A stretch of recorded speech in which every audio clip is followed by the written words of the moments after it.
Yang terbaru ketika hadir di Rakornas Masumi, Capres Koalisi Perubahan ini menuduh jika proyek strategis nasional adalah titipan kanan kiri. Sayangnya, apa yang disampaikan Pak Anies itu lagi-lagi tanpa disertai bukti dan data, dan pendukung yang bisa diverifikasi. Ini dia, info terkini Widya.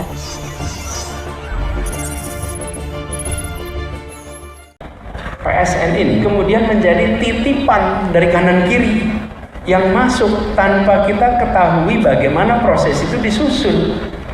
Kenapa itu dibuat? Supaya mempercepat berbagai macam program yang sesuai dengan RPJP, yang sesuai dengan RPJMN.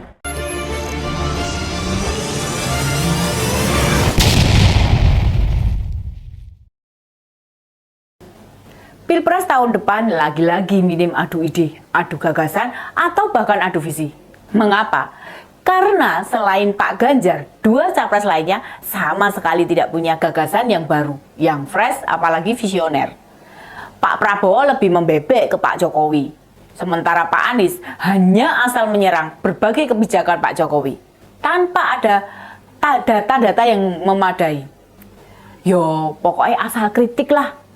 Bagaimana rakyat mau cerdas bila calon pemimpinnya tidak mampu melihat hal yang baru, yang mungkin bisa dikembangkan, yang bisa dioptimalisasi menjadi titik krusial kebangkitan bangsa Indonesia ini. Yang bisa kita lihat contohnya Pak Anies berulang kali mencoba jadi antitesisnya Pak Jokowi. Namun, sodoran fakta yang disampaikan dasarnya hanya asumsi saja.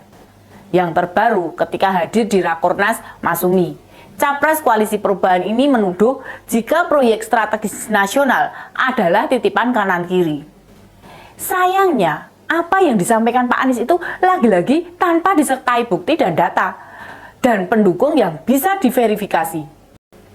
Tuduhan PSN itu titipan sana-sini sama halnya ketika Pak Anies bilang panjang jalan non-tol yang dibangun Pak Jokowi jauh di bawah panjang jalan yang dibangun Pak SBY. Dan ternyata cara membaca datanya yang keliru. Pak Anies tentu bukan yang mencari data, soalnya dia terhitung individu yang teliti. Soal jalan panjang itu kan disampaikan waktu bicara dengan naskah. Nah, si pembuat naskahnya yang tidak tahu cara baca data yang asli. Konyolnya, naskah pidato itu seharusnya diperiksa dulu, tidak asal langsung dibaca, diteliti, biar tidak ada kesalahan di muka umum.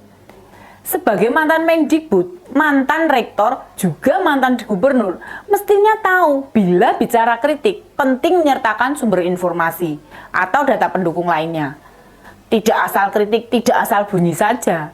Sebagai masyarakat, mosok kita berdiam diri saja menerima apa yang disampaikan oleh tokoh politik. Atas pernyataan tersebut, Presiden bahkan menantang untuk disebutkan PSN yang mana, yang titipan dan siapa yang nitip. Jika Capres Koalisi Perubahan tidak bisa membuktikan, berarti kan benar jika dia hanya ahli kata-kata, meski tak pegang data. Jago bicara meski tidak sesuai fakta. Pintar memutar logika walaupun sesat di akhirnya. Yang begini ini sering melenakan, melalaikan, hingga kita terbuai dengan gombalan-gombalan meracuni pikiran. Perlu kita tunjukkan pada para politisi yang berulang kali menganggap kita tidak tahu apa-apa. Jangan samakan kita dengan para pendukungnya Pak Anies loh. Kalau mereka mah dikasih tahu atau dibilang elit mereka selalu iya-iya saja, selalu oke-oke saja. Nggak ada pandangan kritisnya sama sekali. Sok-sokan pula Pak Anies bilang PSN itu harus masuk di RJPP, lalu turun di RPJMN. Di RPJMN. Dan dibahas bersama masyarakat. Dikira aku nggak mudeng kok? Itu nyebut nitip-nitip itu siapa? PSN itu proyek tidak main-main. Dan kenapa harus diakselerasi? Ya karena dampaknya bermanfaat bagi masyarakat, bagi rakyat. Memangnya sepatu atau makanan bisa nitip sembarangan. Bagi teman-teman yang tidak mudeng apa itu proyek strategis nasional, apa aja dan seluk-beluknya, googling aja, banyak sekali di situ. Tanya Mbah Google. Lalu tudingan itu langsung direspon Pak Ganjar. yang nyauri atau merespon yang dilontarkan Capres Koalisi Perubahan. Yang nitip itu siapa, apa, ada datanya atau tidak, lalu kalau ada ya dibuka, kata Pak Ganjar waktu jalan sehat. Itu juga menunjukkan omongan Pak Anies tersebut akan jadi isu liar. Orang atau pendukungnya cenderung menerima mentah-mentah lalu disampaikan ke orang lain lagi. Ingat, cara mengkritik Capres Koalisi Perubahan hampir sama dengan yang dilakukan Mas AHY yang berkali-kali menyebut Pak SBY lebih baik dari Pak Jokowi. Wah, jadi kelingan Mas aku. Kemana ya dia? Habis gabung sama Koalisi Indonesia Maju, kok malah nggak ngetok, malah meneng wae. Apa dibilangi Pak Prabowo ya? Nek gabung karo aku, rasa kakean cerigis.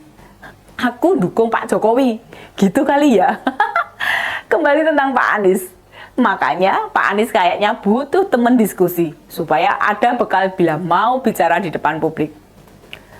Loh, kalau dia bukan capres, mau bicara ngawur, kita nggak masalah. PSN itu jelas lengkap datanya. Dan jika terbersih tuduhan titipan, ini yang jadi catatan kita bersama. Di Koalisi Perubahan sendiri ada Nasdem, PKS, dan PKB.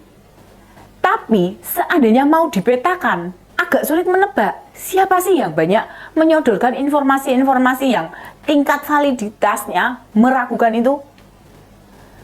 Ada 3 nama yang mungkin tukang buat naskah berbagai pidato Anies. Pertama, Pak Sudirman Said. Kedua, Suni Tanuwijaya. Dan terakhir, Surya Chandra. Kalau mau dilihat latar belakangnya, ketiga orang ini bisa jadi yang punya andil besar dalam penyusunan naskah pidatonya Pak Anies. Pak Sudirman kita tahu orang yang paling dekat sekarang ini dengan mantan gubernur DKI tersebut. Bisa jadi dirinya hanya menulis poin yang perlu disampaikan, lalu dibuat narasi lengkap oleh 2 nama berikutnya. 2 nama lainnya adalah mantan orang PSI, masih muda, mengundurkan diri, lalu pilih bergabung dengan Pak Anies. Kita tahu, dalam rekam jejak sebagai gubernur DKI, beberapa kali PSI menyoroti bahkan membuka ketidaktelitian gubernur ketika menyusun anggaran atau mengajukan ke DPRD. Dan sudah tidak terhitung PSI mampu menemukan beberapa kejanggalan. Suni Tanuwijaya, doktor lulusan Amerika ini memang jarang disebut. Namun, bila kita tahu profilnya, sulit membantah mantan anak buah Pak Basuki Cahaya ini tidak cawe-cawe tentang itu. Termasuk juga Surya Chandra, juga sudah menyandang gelar doktor, pernah menjabat wakil menteri, lebih banyak fokus ke bidang hukum. Kapasitas pengetahuannya itu tidak perlu disangsikan lagi. Hanya saja, mengapa bila naskah dibuat oleh mereka masih ditemukan ketidaktelitian? Itu merupakan suatu pertanyaan besar. Ataukah naskah yang disusun keduanya sudah dikoreksi oleh Pak Anies? Tapi kalau koreksi itu malah keliru, bukankah malah menimbulkan kerugian? Atau ini malah kesengajaan? Naskah aslinya tidak begitu, hanya kalau tidak ada kritik yang tajam, maka Pak Anies tidak mendapat perhatian masyarakat. Pak Prabowo juga dalam berbagai kesempatan bicara di kampus selalu memaparkan progres capaian Pak Jokowi. Tidak ada yang salah, wong dia juga menterinya Pak Jokowi. Hanya saja, bila tahun depan akan mencalonkan diri, mestinya Pak Prabowo mampu menjelaskan bakal jauh lebih menggenjot sektor apa, bidang apa, atau mana saja yang berupaya dipertahankan dan lain sebagainya. Termasuk pula menjelaskan dari mana dana 400 triliun untuk menjalankan program pemberian makan untuk siswa sekolah dan ibu hamil. Sehari 3 kali loh dalam setahun. Karena kebutuhan dana yang sangat besar, jangan sampai program itu justru mengganggu atau mengorbankan program yang saat ini benar-benar dirasakan masyarakat. Demikian info terkini Widya, sampai ketemu lagi di ini dia info terkini Widya selanjutnya. Salam cerdas. Ini dia info terkini Widya